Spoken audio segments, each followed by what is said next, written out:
Ամեն ինչ է թանկացել Հայաստանում, ժողովուրդ, սրանց ստացած պարգևավճարներից հետո։ Դուք գտեք կապը։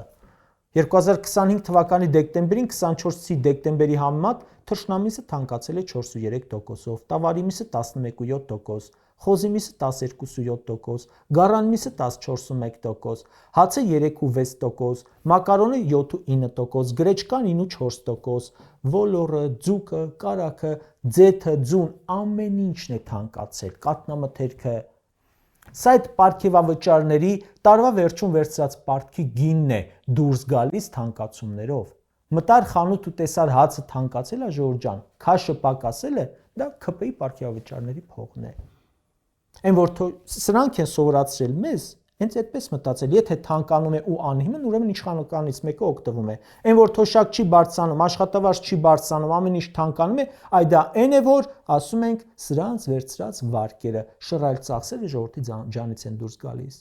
Մեր հարևան Վրաստանի վարչապետը վերջերս հայտարարեց, որ իրենց երկրում մտադիր են սննդամթերքի գները նվազեցնել։ Ասացին կհանդիպենք առևտրականներին, պետք եղավ հակամենաշնորհային քայլեր կանենք, որովհետև երբ թանկանում է այն էլ անհիմն, ուրեմն լինում են գերշահույթ ստացողներ։ Մեր ՏՄՊՊՀ-ն ինչքան թանկանում է, դե ասում են ուսումնասիրեցինք, օրինաչափ է,